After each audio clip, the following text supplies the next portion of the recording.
അടുത്തിടെയാണ് ജനസംഖ്യയിൽ ഇന്ത്യ ചൈനയെ പിന്നിലാക്കിയത്. മറ്റൊന്നിലും ചൈനയ്ക്ക് മുകളിൽ ഇന്ത്യ എത്തി. പ്രമേഹ രോഗികളുടെ എണ്ണത്തിൽ മെഡിക്കൽ ജേണലായ ലാൻസെറ്റിൽ പ്രസിദ്ധീകരിച്ച റിപ്പോർട്ടിൽ പറയുന്നത് ഇന്ത്യയിൽ നിലവിൽ 21.2 കോടി പ്രമേഹ രോഗികളുണ്ടെന്നാണ്. ചൈനയിൽ ഇത് 14.8 കോടിയാണ്. ലോകത്ത് 82.8 കോടി പ്രമേഹ രോഗികളാണുള്ളത്. അതായത് ലോകത്തിലെ മൊത്തം പ്രമേഹ രോഗികളുടെ എണ്ണത്തിൽ 25% ഇന്ത്യയിലാണ്. കലാകൗമുദിയിൽ പ്രസിദ്ധീകരിച്ച ലേഖനത്തിൽ ഗുരുതരമായ ഈ ആരോഗ്യ പ്രശ്നത്തെക്കുറിച്ച് പ്രമുഖ പ്രമേഹ ചികിത്സാ വിദഗ്ധൻ ഡോക്ടർ KP പൗലോസ് വിശദമായി തന്നെ പറയുന്നുണ്ട്. രോഗപ്രതിരോധത്തെക്കുറിച്ചുള്ള അവബോധം വർദ്ധിച്ചിട്ടും എന്തുകൊണ്ടാണ് പ്രമേഹ രോഗികളുടെ ഹബ്ബായി കേരളവും ഇന്ത്യയും മാറുന്നത്? ഡോക്ടർ KP പൗലോസ് പറയുന്നു.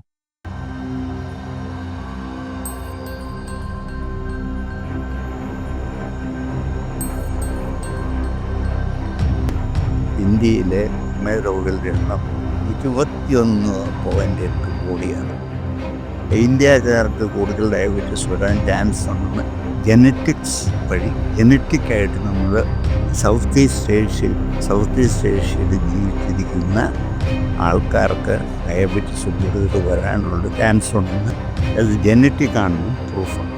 പിന്നെ ഒരു കാര്യം പറയുന്നത് ശരിയാണെന്ന് പറഞ്ഞാൽ ഈ സ്മോക്ക് ഇപ്പം ലങ് ക്യാൻസറും മറ്റൊന്നുമല്ല, സ്മോക്കിങ്ങും ഡയബറ്റീസുമായിട്ട് ഭയങ്കര റിലേഷൻ ഉണ്ടാവും. ഡയബറ്റീസ് ആരും മരിക്കുന്ന heart attack 58% die of myocardial heart attack. അടുത്തിടെ ലാൻസെറ്റ് ജേണലിൽ വന്നിട്ടുള്ള ഒരു റിപ്പോർട്ടിനെ കുറിച്ചാണ്, ഒരു പഠന റിപ്പോർട്ടിനെ കുറിച്ചാണ്. ലോകത്തെ ഏറ്റവും കൂടുതൽ ജനസംഖ്യയുള്ള ചൈനയെ ഇന്ത്യ മറികടന്നു പ്രമേഹ രോഗികളുടെ എണ്ണത്തിൽ. കേരളത്തിൽ പ്രത്യേകിച്ചും ആശങ്കയുണ്ടാക്കുന്ന ഒരു പഠന റിപ്പോർട്ടാണ്. അതൊന്ന് വിശദീകരിക്കാം. കേരളത്തിനെ പറ്റി അവർ പറഞ്ഞിട്ടില്ല. ലാൻസെറ്റിൽ പറഞ്ഞത് അനുസരിച്ച് ഇന്ത്യയിലെ കാര്യമാണ് ആകെ പറഞ്ഞത്. ആദ്യമായിട്ട് 2 കാര്യം ഞാൻ പറയട്ടെ. ഈ ലാൻസെറ്റ് എന്ന് പറഞ്ഞ ജേണലിൽ ആഗോളപരമായിട്ടുള്ള പല സുഖക്കേടിനെ പറ്റിയും താരതമ്യപ്പെടുത്തുന്ന റിപ്പോർട്ടുകൾ ഇത് വരികയും എല്ലാ രാജ്യങ്ങളിലും തന്നെ പല കാര്യങ്ങളും അത് പോഷകാംശങ്ങളെ പറ്റിയോ ഹങ്കർ ഇൻഡെക്സിനെ പറ്റിയോ രോഗങ്ങളെ പറ്റിയോ അല്ലെങ്കിൽ ഈ അസാംക്രമിക രോഗങ്ങളെ പറ്റി എല്ലാ റിപ്പോർട്ടുള്ള അനുസരിച്ചുള്ളതാണ്. അവർ തന്നെ ഒരു സസ്റ്റൈനബിൾ ഡെവലപ്മെൻറ്റ് ഗോൾ, സുസ്ഥിര വികസന ലക്ഷ്യം ഇടുന്ന കാര്യങ്ങളെല്ലാം എഴുതുന്നതാണ്. ഈ journal new England journal medicine എന്ന് പറഞ്ഞാൽ ന്യൂ ഇംഗ്ലണ്ട് ജേണൽ മെഡിസിനും ലാൻസെറ്റ് മെഡിസിൻ ജേണലുമാണ് 2 ജേണൽ ആഗോളപരമായി എല്ലാ ഡോക്ടർമാരും സ്വീകാര്യമായി സ്വീകരിക്കുന്ന വായിക്കുന്ന 2 ജേണലുകൾ. അതിൽ ലാൻസെറ്റ് ജേണൽ പ്രധാനമായിട്ടും ഇംഗ്ലണ്ടിലാണ്. പക്ഷെ ഇപ്പം ലണ്ടനിൽ നിന്നും ബെയ്ജിയിൽ നിന്ന് ചൈനയിൽ നിന്നും അമേരിക്കയിൽ നിന്നും ഒരേ സമയത്ത് പ്രസിദ്ധീകരിക്കുന്നതാണ് ലാൻസെറ്റ്. അപ്പം നമ്മളെല്ലാം ഈ സ്റ്റാറ്റിസ്റ്റിക്സ് ആരെങ്കിലും പറയും, നമ്മളത് വിചാരിക്കും. അതുപോലെ ആയിരുന്നു 2021-22 സമയത്തെല്ലാം നമ്മളോട് പറഞ്ഞിരുന്നത്, പലരും പല സ്ഥലത്തും പറഞ്ഞിരുന്നത്, നമ്മുടെ ഇന്ത്യയിലെ ഏറ്റവും കൂടുതലുള്ള പ്രമേഹ രോഗികളുടെ മാക്സ് 70 ദശലക്ഷം അല്ലെങ്കിൽ 7 കോടിയായിരുന്നതാണ് എല്ലാവരും വിശ്വസിച്ചത്. അതുപോലെ അന്ന് നഗരങ്ങളിലെല്ലാം ഒരു 18 വയസ്സിൽ കൂടുതലുള്ളവരിൽ 20% വരെ പ്രമേഹ രോഗികളാണ്.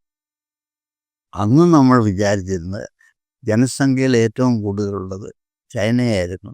ചൈനയിൽ ഇന്ത്യയിലെ 70 ദശലക്ഷം ഉള്ളപ്പോൾ ചൈനയിൽ നിന്ന് 90 ദശലക്ഷം. അപ്പോഴും ചൈന തന്നെയാണ് കൂടുതലായിരുന്നത് എന്ന് നമ്മൾ വിചാരിച്ചു. 2023 നമ്മൾ ഈ ഇന്ത്യയും ചൈനയുടെയും ഏതാണ്ട് പോപ്പുലേഷൻ ഒരുപോലെയായി. ഇപ്പോൾ നമ്മളാണ് ചൈനയെക്കാളും കൂടുതലായിട്ട് പോപ്പുലേഷൻ നിൽക്കുന്നത്. എപ്പോഴും നമ്മൾ വിചാരിച്ചിരുന്നത് ചൈനയിലായിരിക്കും പ്രമേഹ രോഗികൾ കൂടുതലായിരിക്കും എന്നാണ് വിചാരിച്ചിരുന്നത്. പക്ഷേ ലാൻസെറ്റിൻ്റെ റിപ്പോർട്ട് നമ്മൾ അത്ഭുതസ്പദരാകാനുള്ള പ്രധാന കാരണം ഈ 2024 ICMR ഡയാബ് സ്റ്റഡി എന്നൊരു സ്റ്റഡി ഇന്ത്യയിൽ നിന്നും അതെല്ലാം പറഞ്ഞിരുന്നത് 7 കോടി അല്ലെങ്കിൽ 70 ദശലക്ഷത്തിൽ നിന്ന് 100 ദശലക്ഷം 10 കോടിയായി വർദ്ധിച്ചിരിക്കുന്നതാണ് എല്ലാവരും വിചാരിച്ചിരുന്നത്. പക്ഷേ അന്നേരമാണ് ഈ വലിയൊരു വെടി പൊട്ടിക്കുന്ന പോലെയാണ് ലാൻസെറ്റ് റിപ്പോർട്ട് 10 കോടിക്ക് പകരം നമ്മുടെ ജനസംഖ്യ, നമ്മുടെ ഇന്ത്യയിലെ പ്രമേഹ രോഗികളുടെ എണ്ണം 21.8 കോടിയാണ്.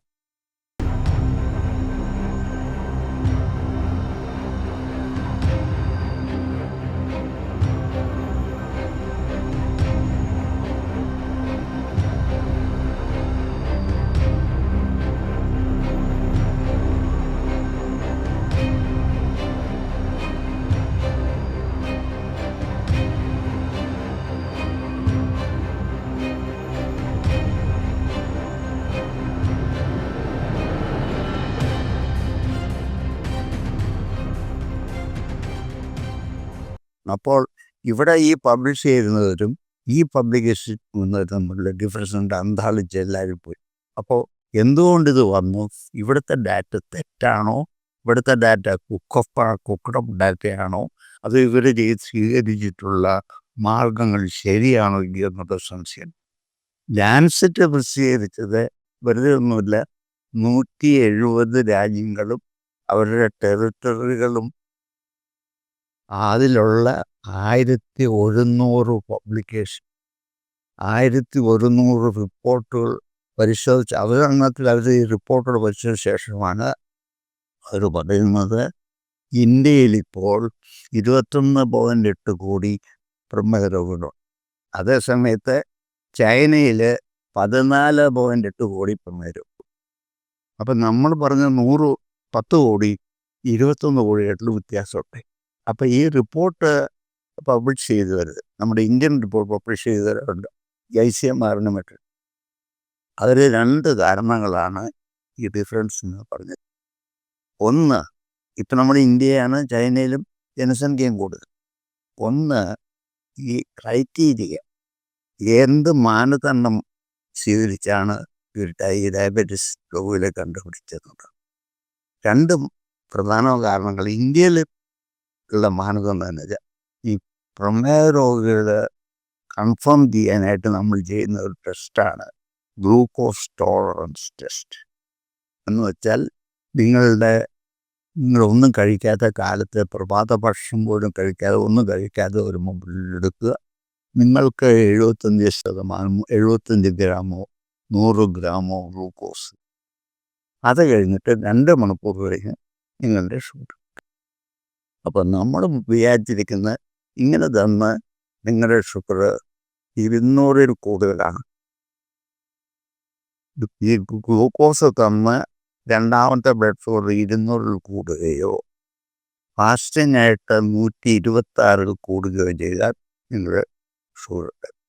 അതുകൂടാതെ എപ്പോഴായാലും നിങ്ങളുടെ ബ്ലഡ് ഷുഗർ 200 കൂടിയാൽ നിങ്ങൾ ഡയബറ്റിക്കാണ്. പിന്നെ ഉള്ളത് ഹീമോഗ്ലോബിൻ A1C എന്നൊരു അതൊരു ഹീമോഗ്ലോബിൻ്റെ ഭാഗമാണ്. അത് ഗ്ലൂക്കോസ് കൂടുതലുള്ളവർക്ക് ഗ്ലൂക്കോസും ഈ ഹീമോഗ്ലോബിൻ A1C എന്ന ഭാഗമായിട്ട് ബന്ധിച്ച് അതിൻ്റെ എമൗണ്ടും അത് 6.5% കൂടുകയാണെങ്കിലും പക്ഷെ നമ്മളുടെ അടുത്ത് നിന്ന് ക്രൈറ്റീരിയ പ്രധാനമായിട്ട് ഈ ഗ്ലൂക്കോസ് ടോളറൻസ് ടെസ്റ്റും മറ്റതുകൊണ്ട്. പക്ഷെ ലാൻസെറ്റ് എടുത്തിരിക്കുന്ന ക്രൈറ്റീരിയ 2 റേറ്റ്. ഒന്നില്ലെങ്കിൽ ഫാസ്റ്റിംഗ് ബ്ലഡ് ഷുഗർ 126, അല്ലെങ്കിൽ ഹീമോഗ്ലോബിൻ A1C 6.5-ൽ കൂടുതൽ. അപ്പോൾ അവിടെ തെറ്റ് വരാൻ കാര്യമില്ല. 75 ഗ്രാം ഗ്ലൂക്കോസ് കൊടുത്തതിലൊക്കെ ആകുമ്പോൾ ഇപ്പോൾ ആ സമയത്തിന് തെറ്റ് വരാം. അങ്ങനെ പല വ്യത്യാസം. ഇതുകൊണ്ടാണ് ആ എക്സ്പ്ലനേഷൻ തെറ്റ് വന്നിരിക്കുന്നത് അല്ലെങ്കിൽ വ്യത്യാസം വന്നിരിക്കുന്നതാണ് ഇപ്പോൾ പറഞ്ഞിരിക്കുന്നത്. അപ്പം നമുക്ക് അതിൻ്റെ കാരണങ്ങൾ അറിയാമുള്ള. അതുകൊണ്ട് പിന്നെ ഈ അനീമിയ. സർ, അതിനകത്ത് ഒരു കാര്യം ചോദിച്ചിട്ട് സർ, ഈ ഗ്ലൂക്കോസിൻ്റെ അളവ്, ഷുഗറിൻ്റെ അളവ് പലപ്പോഴും ഒരു കൺഫ്യൂഷൻ ഉള്ള പോലെ തോന്നുന്നുണ്ട്. അതുകൊണ്ടാണ് സമയത്തെടുക്കുന്ന ഗ്ലൂക്കോസിൻ്റെ അളവ്.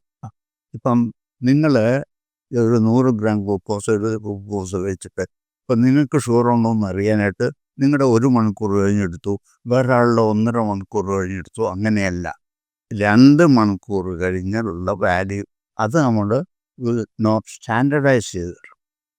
നോർമൽ ആൾക്കാർക്ക് അത് ചെയ്ത് എത്രയോ 1000 പേര് നോക്കിയിട്ട് സ്റ്റാൻഡേർഡ് വാല്യൂ. അതുകൊണ്ടാണ് ഫാസ്റ്റിംഗ് ബ്ലഡ് ഷുഗറും post prandial blood sugar 2 hour post prandial. അതല്ലാതെ അതിന് മുമ്പും പാടില്ല, അതിന് പിമ്പും പാടില്ല. കാരണം വ്യത്യാസം. അതുപോലെ തന്നെ നമ്മുടെ ഇന്ത്യക്കാരുടെ ഭക്ഷണ സാധനങ്ങളിൽ തന്നെ വളരെ വ്യത്യാസം. ഞാൻ കഴിക്കുന്ന 2 ഇഡ്ഡലി ആയിരിക്കും, നിങ്ങൾ കഴിക്കുന്ന പോമായിരിക്കും, വേറെ ആൾ കഴിക്കുന്ന ബ്രെഡായിരിക്കും, വേറെ ആൾ കഴിക്കുന്ന പൊട്ടുംപടായിരിക്കും. ഈ വ്യത്യാസം കൊണ്ടും ബ്ലഡ് ഷുഗറിന് വ്യത്യാസം. അതുകൊണ്ടാണ് എല്ലാവർക്കും ഈ പ്രാതൽ ഭക്ഷണം കഴിഞ്ഞ് 2 മണിക്കൂർ നല്ല ഉണ്ടാകും. ഇത്ര ഡെഫിനിറ്റ് എമൗണ്ട് 100 ഗ്രാം ഗ്ലൂക്കോസ് തന്നതിന് ശേഷം ചെയ്യും. അതാണ് ഗ്ലൂക്കോസ് ടോളറൻസ്. അപ്പോൾ ആ സ്റ്റാൻഡർഡൈസ് ടെസ്റ്റ് ചെയ്യുമ്പോൾ ഈ ഇതുപോലെ വ്യത്യാസം വരാം. ഇപ്പം A1C ഫാസ്റ്റിംഗ് ബ്ലഡ് ഷുഗർ ആണെങ്കിൽ വേരിയേഷൻ ഗ്രാംസ് ഉള്ളൂ. അതുകൊണ്ടാണ് ഇത് മോർ ആക്സെപ്റ്റബിൾ.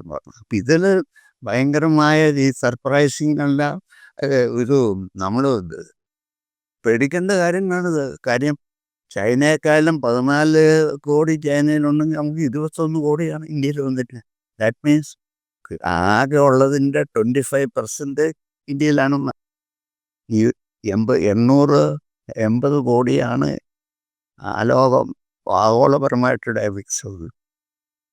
അതിൽ പകുതി 25% നമുക്കാന്ന് പറയുമ്പോൾ ഇല്ല.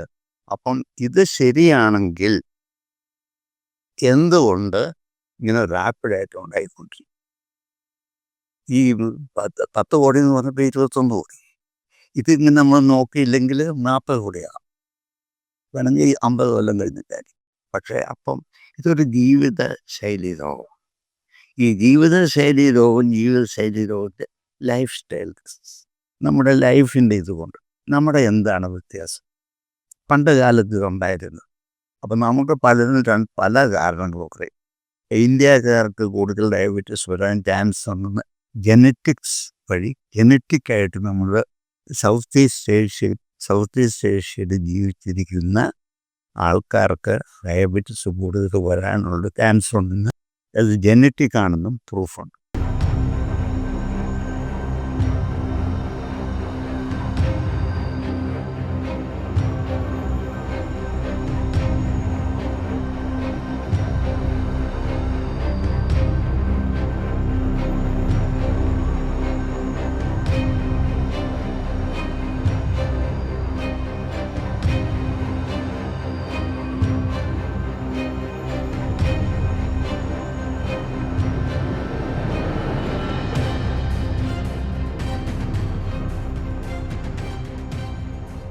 ഉദാഹരണം പറയുന്നത് എന്താണെന്ന് വെച്ചാൽ, നമ്മൾക്ക് പാങ്ക്രിയാസ് ഡെവലപ്പ് ചെയ്യുമ്പോൾ നമ്മുടെ പാങ്ക്രിയാസ് മറ്റുള്ളവരുടെ പാങ്ക്രിയാസ് ചെറുതാണ്. നമ്മുടെ ബീറ്റാ സെൽസ് കുറവാണ്. അപ്പം നമ്മൾ മറ്റുള്ളവർക്ക് അവരുടെ പ്രായമാകുമ്പോൾ കൂടുതൽ ഭക്ഷണം കഴിക്കുകയാണെങ്കിൽ ഒരു ലിമിറ്റ് കഴിഞ്ഞാൽ നമുക്കത് പാങ്ക്രിയാസിൽ ഈ ഭക്ഷണം കഴിക്കുന്നതനുസരിച്ച് ഇൻസുലിൻ ഉണ്ടാക്കാനുള്ള കഴിവില്ല. കാരണം ത്രിഫ്റ്റി പാങ്ക്രിയാസ് കഴിവില്ല. അപ്പം നമ്മൾ അവർ ഷുഗർ വരും. അതൊന്ന്. രണ്ടാമത് ഭക്ഷണത്തിൻ്റെ കാര്യം എടുക്കും. ഇതിപ്പോൾ south east Asians are predisposed to development of diabetes because of this. Number 1. Number 2, നമ്മളിപ്പോൾ ബോഡി, ഈ ആൾക്കാരുടെ തടിയുണ്ടോ ഇല്ലയോ എന്ന് അറിയാനായിട്ട് കണക്കാക്കുന്ന ബോഡി മാസ് ഇൻഡെക്സ്. പക്ഷേ നമ്മുടെ ഇന്ത്യക്കാരന് ബോഡി മാസ് ഇൻഡെക്സ് നോർമലാണെങ്കിലും അവന് ഫാറ്റ് ഡെപ്പോസിഷൻ കൂടുതലാണെന്നുള്ളത് തെളിഞ്ഞിട്ടുണ്ട്. അത് ഈ ലാൻസെറ്റിൽ തന്നെ പബ്ലിഷ് ചെയ്തു. 40 കൊല്ലം മുമ്പ് തന്നെ ഒരു യൂറോപ്യൻ വെള്ളക്കാരനെ നമ്മുടെ എടുത്തിട്ട് നോക്കുമ്പോൾ ഫാറ്റ് ഡെപ്പോസിഷൻ BMI നമ്മുടെ കുറവാണെങ്കിലും ഫാറ്റ് ഡെപ്പോസിഷൻ. അപ്പോൾ എന്തുകൊണ്ട് ഫാറ്റ് ഡെപ്പോസിഷൻ ഉണ്ടാവും? ഫാറ്റ് ഉണ്ടാകുന്നത് നമ്മുടെ ഇന്ത്യക്കാരൻ്റെ ഭക്ഷണമല്ല, കേരളീയൻ്റെ ഭക്ഷണം നോക്കുകയാണെങ്കിൽ നമ്മളൊരു 70% അരി ഭക്ഷണം. അന്നജം, അരി എന്നല്ല, അത് കപ്പയാകാം, പുട്ടാകാം. അന്നജം കാർബോഹൈഡ്രേറ്റ് നമ്മൾ കഴിക്കുന്ന ഭക്ഷണ സാധനങ്ങളിൽ 3 തരമാണ്. കാർബോഹൈഡ്രേറ്റ് ഉണ്ട്, ഫാറ്റ് ഉണ്ട്, പ്രോട്ടീൻ ഉണ്ട്. കാർബോഹൈഡ്രേറ്റ് ഒരു ഗ്രാമിന് 4.5 കലോറി, പ്രോട്ടീനും 4.5 കലോറി, ഫാറ്റിന് 9 കലോറി. അപ്പം നമ്മൾ ആവശ്യത്തിൽ കൂടുതൽ കാർബോഹൈഡ്രേറ്റ് കഴിക്കുക. ആവശ്യത്തിൽ കൂടുതൽ എന്ന് പറഞ്ഞാൽ നിങ്ങൾ കഴിക്കുന്ന ഭക്ഷണം അത്രൻ്റെ എനർജി സ്പെൻഡ് ചെയ്തില്ലെങ്കിൽ ഈ കാർബോഹൈഡ്രേറ്റ് ബോഡിയിൽ കൂടുതൽ എന്താണ് ഉണ്ടാകുന്നത്? This carbohydrate will be converted to fat. ഈ ഫാറ്റ് എന്ത് ചെയ്യും? ദിസ് ഫാറ്റ് എവിടെയാണ് ഡെപ്പോസിറ്റ് ചെയ്യുന്നത്? ഫാറ്റ് ഡെപ്പോസിറ്റ് ചെയ്യുന്ന ഫാറ്റിന് ഇഷ്ടമുള്ള 3-4 സ്ഥലമുണ്ട്. ഒന്ന് വയറ്, സബ്ക്യൂട്ടേനിയസ് ഫാറ്റ് മാത്രമല്ല, ഇൻട്രാ അബ്ഡോമിനൽ ഫാറ്റ്. അതാണ് നമ്മൾ സബ്ക്യൂട്ടേനിയസ് പറഞ്ഞ വയറിൻ്റെ ഉള്ളത്. ഇത് ഈ ഡയബറ്റീസുകാർക്ക് ഇൻട്രാ അബ്ഡോമിനൽ ഫാറ്റ്, ഈ ഇൻഡസ്റ്റൈനുള്ളിൽ വയറിൻ്റെ അറയുടെ ഉള്ളിലുള്ള ഫാറ്റ് കൂടുതൽ, ഇൻട്രാ അബ്ഡോമിനൽ ഫാറ്റ് ഒന്ന്. പിന്നെ ലിവർ, പിന്നെ പാൻക്രിയാസ്. അപ്പോൾ ഈ 5 സ്ഥലങ്ങളിലാണ്. ലിവറിലുണ്ട്, പാൻക്രിയാസിലുണ്ട്, തൊലിയുടെ അടിയിൽ സബ്ക്യൂട്ടേനിയസ് ഫാറ്റുണ്ട്, ഇൻട്രാ അബ്ഡോമിനൽ ഫാറ്റ്. അപ്പോഴാണ് ലിവറിലടിഞ്ഞാൽ ഫാറ്റി ലിവർ. മറ്റൊരടുത്ത് തന്നെ അടിവയറിലൊക്കെ അടിഞ്ഞു കഴിഞ്ഞാൽ സബ്ക്യൂട്ടേനിയസ് ഫാറ്റ് കൂടും, ഓളോവെറോ. ഇൻട്രാ അബ്ഡോമിനൽ ഫാറ്റ് കൂടിയാലും കുഴപ്പം. എന്തായി കുഴപ്പം? ഫാറ്റ് കൂടുമ്പോൾ ഇൻസുലിൻ റെസിസ്റ്റൻസ് ഉണ്ട്. ഇൻസുലിൻ ആക്ട് ചെയ്യാൻ സമ്മതിക്കില്ല. ഇൻസുലിൻ്റെ ക്വാണ്ടിറ്റി കുറക്കും, നോർമലായിരിക്കും. പക്ഷേ ഇൻസുലിൻ റെസിസ്റ്റൻസ്, ഈ പ്രതിരോധം, ഇൻസുലിൻ ആക്ട് ചെയ്യാൻ പറ്റില്ല. ഒന്ന്. രണ്ടാമത്, ഈ ഫാറ്റ് ലിവറിൽ അടിയുമ്പോൾ ലിവറിൻ്റെ ഫങ്ഷൻ കുറയും. അങ്ങനെയാണ് ഫാറ്റി ലിവർ മാറി ഫാറ്റി ലിവർ ഡിസീസായി, സിറോസിസ്, പിന്നെ ലിവർ ഫെയിലിയറായി. അതുപോലെ തന്നെ കേരളത്തിൽ ഇന്ന് ലിവർ ട്രാൻസ്പ്ലാന്റേഷൻ്റെ ഏറ്റവും വലിയ കാരണം fatty liver, non alcoholic fatty liver ഡിസീസാണ്. അത് പ്രൂവ് ചെയ്തത്. ഇനി പാൻക്രിയാസിൽ ഫാറ്റ് അടിക്കുകയാണെങ്കിലും പാൻക്രിയാസ് അടിക്കുമ്പോൾ ഈ ബീറ്റാ സെൽസ് എല്ലാം ഫാറ്റി ലിവറിൽ വരും. അപ്പോൾ ബീറ്റാ സെല്ലാണ് ഇൻസുലിൻ. പാൻക്രിയാസിൽ 4-7 സെല്ലുണ്ട്. ആൽഫയുണ്ട്, ബീറ്റയുണ്ട്, ഗാമയുണ്ട്, PP സെല്ലുന്നുണ്ട്. എന്നൊക്കെ പോട്ടെ, ബീറ്റാ സെല്ലിലാണ് ഇൻസുലിൻ ഉണ്ടാകും. അവിടെ അടിച്ചു കഴിഞ്ഞാൽ ഇൻസുലിൻ ഉണ്ടാവില്ല. അപ്പം നമുക്ക് ഇൻസുലിൻ റെസിസ്റ്റൻസ് അല്ല, ഇൻസുലിൻ്റെ ക്വാണ്ടിറ്റി തന്നെ കുറഞ്ഞും ഡയബറ്റീസ് ഉണ്ടാകും. മൂന്നാമത്, ഫാറ്റ് കൂടുമ്പോൾ ഞാൻ പറഞ്ഞ പോലെ ഇൻസുലിൻ റെസിസ്റ്റൻസ്. അപ്പോൾ നാച്ചുറലായിട്ട് നമ്മൾ ഇന്ത്യക്കാർ കഴിക്കുന്നത് ഫുഡ് 60-70% അന്നജം, കാർബോഹൈഡ്രേറ്റ്. പിന്നെ നമ്മുടെ എനർജി എക്സ്പെൻഡിച്ചർ ഇല്ല. ഇപ്പം നിങ്ങൾ നല്ലൊരു അധ്വാനിക്കുന്നൊരു മനുഷ്യനാണെങ്കിൽ 2500 കലോറിയുടെ ഫുഡ് കഴിക്കും. പക്ഷെ അധ്വാനിക്കണം. ഈ 2500 കലോറിയുടെ ഫുഡ് കഴിക്കുന്നവൻ 1500 കലോറി എക്സ്പെൻഡ് ചെയ്യുന്ന വർക്ക് അല്ലെങ്കിൽ എക്സസൈസ് ചെയ്യുള്ളെങ്കിൽ 1000 കലോറിയുടെ ഫുഡ് അവൻ്റെ അകത്ത് കിടക്കാണ്. അപ്പോൾ 1000 calorie whatever it may be, ആ റെസിഡുവൽ ഇത് will be converted to fat. അപ്പോൾ അതൊന്ന്. അപ്പം ലാക്ക് ഓഫ് എക്സസൈസ്, ഒന്ന് type of food, 2 lack of exercise. നമ്മളിപ്പം ആരാണ് നടക്കണേ? ഓരോരും നടക്കൂ, നടക്കില്ല. മൂന്നാമത്തത് ടൈപ്പ് ഓഫ് ഫുഡ് കൺസപ്ഷൻ. ഇപ്പം ന്യൂക്ലിയർ ഫാമിലി, 2 കൂട്ടർക്കും ജോലി, വീട്ടിൽ കുക്ക് ചെയ്യാൻ സമയമില്ല. ഇമ്മീഡിയറ്റ് ആയിട്ടും എന്തായിരുന്നു ഓർഡർ ചെയ്യുക, ഇല്ലെങ്കിൽ ഫാസ്റ്റ് ഫുഡ്. ഈ ഫാസ്റ്റ് ഫുഡ് ഓർഡർ ചെയ്യുന്നവർക്ക് ഉപയോഗിക്കുന്ന എണ്ണ ഹൈഡ്രജനേറ്റഡും എത്ര പ്രാവശ്യം ഉപയോഗിച്ചാണ് നമ്മൾ അറിയുന്നുണ്ടോ? അതുപോലെ പ്രോസസ്ഡ് ഫുഡ്, സംസ്കൃതീകരിച്ച ഫുഡ്, സംസ്കരിച്ച ഫുഡാണ് പ്രോസസ്. അൾട്രാ പ്രോസസ് ഫുഡ്, ഇതെല്ലാം പല ദ്രാവകങ്ങൾ കേട്ടത് കെമിക്കൽസ് അടിക്കുകയാണ്. എന്തിനു വേണ്ടിയിട്ട്? കളറിന് വേണ്ടി, രുചിക്ക് വേണ്ടി, മണത്തിന് വേണ്ടി. ഇതിലൊക്കെ എന്താ ഉപയോഗിക്കുന്നതെന്ന് ആരറിയട്ടെ. ഈ കെമിക്കൽസ് എല്ലാം ഉപയോഗിച്ച് മനുഷ്യന് ദ്രോഹമായിട്ടുള്ള കെമിക്കൽസും ഇതൊന്നും ആരും അറിയുന്നില്ല.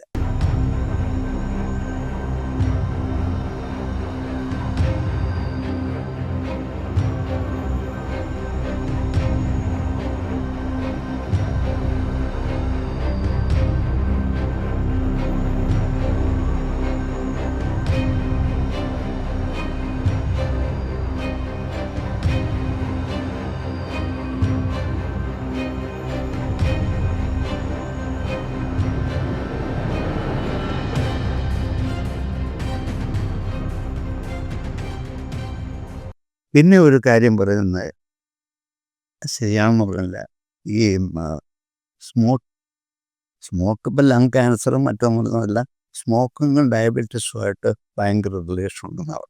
അതെനിക്ക് തോന്നുന്നു സ്മോക്കിങ്ങിൻ്റെ ഇഞ്ചുറീസ് ആണെന്ന് പറയുന്നെങ്കിലും അതിന് സ്റ്റഡിയിൽ ഹാർട്ടിനെ പറ്റി പറയുന്ന പോലെ ഒരു ഇതില്ലെങ്കിലും നമ്മളെല്ലാവരോടും സ്മോക്കിംഗ് നിർത്താൻ പറ്റും. അത് ഈ കാര്യം ചിലപ്പോൾ ഒരു ഡയബറ്റീസ് ഉള്ള പേഷ്യൻ്റ് ഒരു കിഡ്നി ഫെയിലിയർ, ഡയബറ്റീസ് ഉള്ള പേഷ്യൻ്റ് സ്മോക്ക് ചെയ്യുന്നതിനും ഡയബറ്റീസ് ഉള്ള പേഷ്യൻ്റ് സ്മോക്ക് ചെയ്യാത്തവരും നോക്കുമ്പോൾ കിഡ്നി ഫെയിലിയർ കൂടുതൽ വരുന്ന സ്മോക്കാണ് നോക്കുക. അപ്പം അങ്ങനെ സ്മോക്കിംഗ് ഈസ് എസ്പെഷ്യലി റിലേറ്റഡ് പറയണത് to the presence of smoking for development of complication. Smoking എങ്ങനെയാണ് നമ്മുടെ ഷുഗർ ലെവൽ പറഞ്ഞത് അതാണ്. സ്മോക്കിങ്ങിന് എങ്ങനെയാണെന്ന് അറിയാൻ പാടില്ല. സ്മോക്കിംഗ് അതേ പറഞ്ഞു, സ്മോക്കിംഗ് കൊണ്ട് നമ്മുടെ ബ്ലഡ് സപ്ലൈ കുറയും. That is prove. സ്മോക്കിംഗ് കൊണ്ട് കാർസിനോജനിക് മെറ്റീരിയൽസ് പോകുന്നു. നിക്കോട്ടിൻ, ഈ സ്മോക്കിങ്ങിൽ nicotine can produce problems in the pancreas, abnormalities in protection. How exactly എന്ന് അറിയുന്നില്ല. That is well proved. Nicotine കൊണ്ട് പാൻക്രിയാസിനെ എഫക്റ്റ് ചെയ്ത് മെറ്റബോളിക് പ്രോബ്ലം വന്നിട്ട് ഇൻസുലിൻ പ്രൊഡക്ഷൻ കുറയ്ക്കാമെന്ന് കണ്ടുപിടിച്ചത്. അതെങ്ങനെയാണെന്നറിയില്ല. ഇത് ഏറ്റവും എൻ്റെ അഭിപ്രായത്തിൽ അത് കൂടാതെ കോംപ്ലിക്കേഷൻ ഡെവലപ്പ്. കാരണം ഡയബറ്റീസ് ആരും മരിക്കുന്ന heart attack 58% die of myocardial heart attack. Kidney development ബാക്കി. അപ്പം ഇവരൊക്കെ ഈ കോംപ്ലിക്കേഷൻ ഡെവലപ്പ് ചെയ്യുന്നവർക്ക് സ്മോക്കിങ്ങിന് ഒരു റോളും. പിന്നെ ലാസ്റ്റ് പറയാനുള്ളത്, നിങ്ങൾ ഈ സമീകൃത ആഹാരം എന്ന് പറയും. എന്തോന്നോ സമീകൃത ആഹാരം? Adequate amount of fat. ഇപ്പോഴത്തെ പറഞ്ഞു വെച്ചാൽ കാർബോഹൈഡ്രേറ്റ് കുറയ്ക്കുക, പ്രോട്ടീൻ കൂട്ടുക, ഫാറ്റ് ഇങ്ങനെ വരിക, മിനറൽസ് കഴിക്കുക, പിന്നെ വൈറ്റമിൻസ് കഴിക്കുക, ഇതെല്ലാം കൂട്ടുക.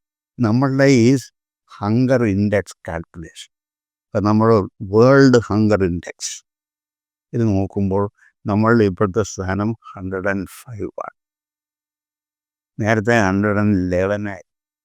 ഈ 100 നമ്മൾ വിചാരിക്കുന്നത് ശ്രീലങ്കയും പാകിസ്ഥാനും ഇതൊക്കെ ഓർ ബെറ്റർ ദാൻ us.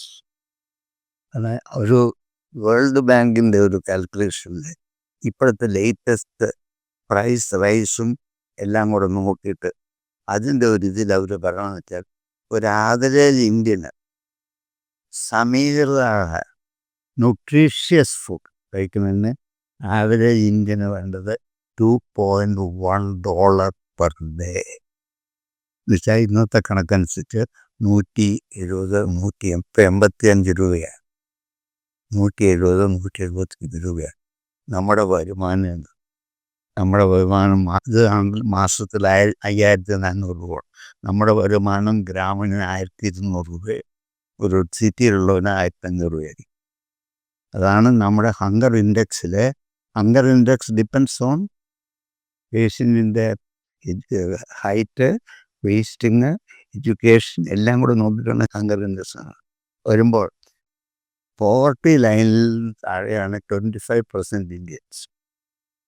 അതിന് പ്രധാന കാരണം പല മാസ്കുകളിൽ പെയ്തിട്ടുണ്ട്. അഗ്രികൾച്ചർ പ്രൊഡക്ഷൻ എവിടെ, അരി എവിടെ, എന്താണ് നമ്മൾ കേരളത്തിൽ, പ്രത്യേകിച്ച് കേരളത്തിൽ ഒന്നുമില്ല. അപ്പോൾ ഈ സമീകൃത ആഹാരം കഴിക്കാനായിട്ടുള്ള ഇൻകം ഇപ്പം ഇല്ല. നമ്മുടെ ദാരിദ്ര്യയിൽ ഇന്ത്യ 25% എന്ന് പറയുമെങ്കിലും കേരളം ലെസ് ദാൻ 1%. നമ്മൾ കുറവാണെങ്കിൽ ഇന്ത്യയിൽ നിന്നും ഒഡീഷ, മധ്യപ്രദേശ് എത്രയോ രാജ്യം പട്ടിണി കിടക്കുന്നു. നിങ്ങൾ എന്നിടെ ആദിവാസികൾ പട്ടിണി കിടന്ന് മരിക്കുന്നത് കേട്ടിട്ട്. അതുപോലെ എത്രയോ പേര് പറഞ്ഞത് ഒറീസയിൽ എത്ര പേരാണ്, ഒറീസയിൽ പട്ടിണി കിടന്ന് മരിക്കുന്നവർ എത്രയോ റിപ്പോർട്ട്സ് വന്നു. അപ്പോൾ പല സ്ഥലങ്ങളിലും ഈ ഫോക്കസ് ചെയ്യാത്ത സ്ഥലങ്ങൾ. അപ്പം ഇങ്ങനെ ഇതെല്ലാം കൂടെ കൺഫർമേഷൻ ഓഫ് ദീസ് ഫാക്ട്സ് നോക്കുമ്പോൾ ഈ ഇത് കൂടാനേ ചാൻസ്. അതിന് ഒരു വാർ ഫുട്ടിങ്ങിൽ നമ്മുടെ ഈ ഫുഡിൽ കാർബോഹൈഡ്രേറ്റ് എമൗണ്ട് കുറച്ച് അത് ഇഞ്ചുറീസ് ആണെന്നുള്ളത് അറിയിക്കണം. ഒരു ഡയബറ്റിക് ഫാമിലിയിലുള്ളവരെ നമുക്ക് ബോധവൽക്കരിക്കണം. അതിൻ്റെ കോംപ്ലിക്കേഷൻ അവരെ പറഞ്ഞ് മനസ്സിലാക്കണം. What causes diabetes, what should be taken, what should not be taken, exercise necessity, പിന്നെ presence of first aid people in the schools. നമ്മൾ സ്കൂളിൽ നിന്ന് കളിസ്ഥലമുണ്ടോ, പ്ലേ ഗ്രൗണ്ടുണ്ടോ, ആരെങ്കിലും ബോധർ ചെയ്യും അതിൻ്റെ ആവശ്യം? ആരും ബോധർ ചെയ്യില്ല. അപ്പോൾ എക്സസൈസൊക്കെ നമ്മൾ സീറോ ആക്കി. 2, ഈ ടൈപ്പ് 1 ഡയബറ്റീസ് ഉള്ളവർ ഒന്ന് ചിലർ അഡ്മിഷൻ കൊടുക്കൂല. അവർക്ക് അവിടെ ഒരു ഹൈപ്പോഗ്ലൈസീമിയ വല്ലതും വന്നു കഴിഞ്ഞാൽ അറ്റൻഡ് ചെയ്യാനായിട്ട് അവിടെ ഒരു ഫസ്റ്റ് എയ്ഡ് സെൻറ്റർ വേണം, ഒരു നഴ്സ് വേണം.